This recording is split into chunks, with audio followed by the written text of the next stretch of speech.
for each of you, looking back, how is this experience continuing to influence your work and career direction? Catie, you want to start?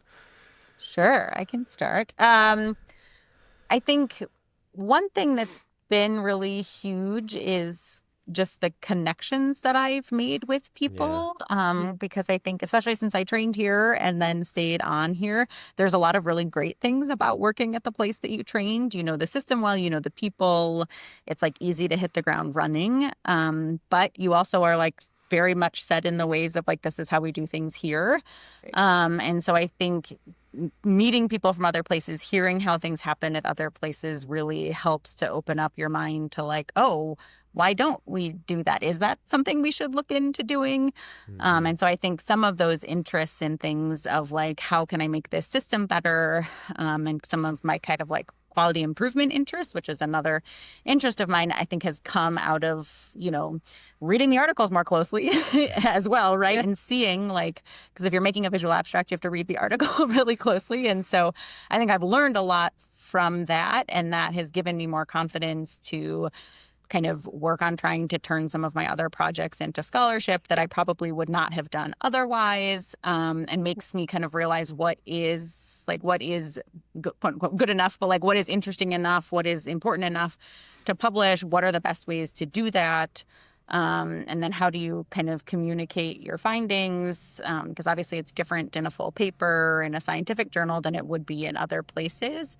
And it's kind of its own language that way. So I think that's been really big, is just kind of outside perspectives, people who are like gonna then encourage me, extra mentorship, Yeah. um, and then really learning kind of more about how articles are edited, how articles are chosen, and how that process works. Okay. How about you, Jen?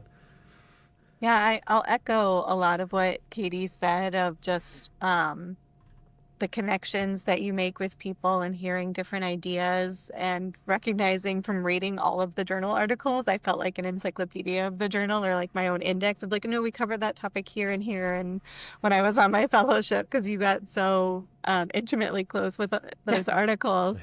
But I think our editorial team, especially our digital media team, joins all of the just general editorial meetings, and it's an open conversation where all viewpoints and opinions are welcome, and it really helps you establish your voice and feel comfortable being heard and expressing your ideas. And I think, as Catie said, that leads to more quality improvement projects, or recognizing things that could benefit from either further study or changes, and helping to be part of those solutions. And just they're also great connectors with getting you involved with other people at other institutions, and kind of spreading your wings in a safe way.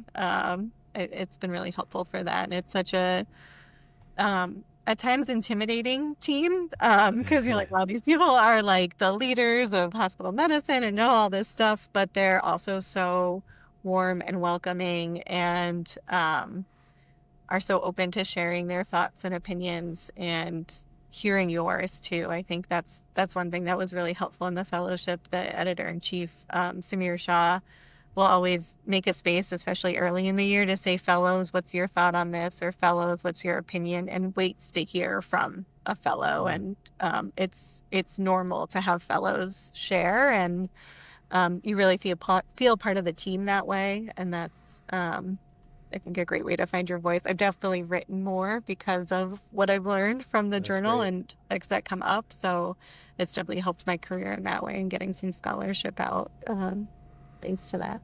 Yeah. I want to echo Jen's point. I think that is something I really appreciate about the journal, and about Samir's leadership at the journal, is that he really does want to hear from everybody. And like, I think he models really well that way of being like, no fellows, it's your time. So it was scary the first time as a fellow when I was like, hi, I'm new here, but I was also like, this is really cool that he wants to know what my thoughts are, and that everyone like wanted to listen, and everyone really encourages it.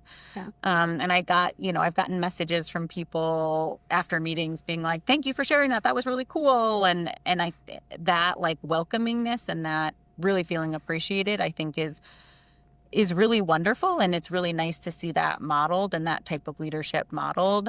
And I also see people being like, I didn't know this thing. I just learned this, and like sharing that on the thing. And I'm like, okay, me too. Like, because there are people who like know a ton about statistics and know a ton about like all these, areas that I don't. And it's not possible for me to know about all those areas. And it's an unrealistic expectation. But I think seeing that modeled more and more of people being like, wow, I didn't know that. Thanks for sharing that, has been really cool. Yeah. And change the way that I, lead on rounds and things like that. I think it's given me ways to try to create those same spaces.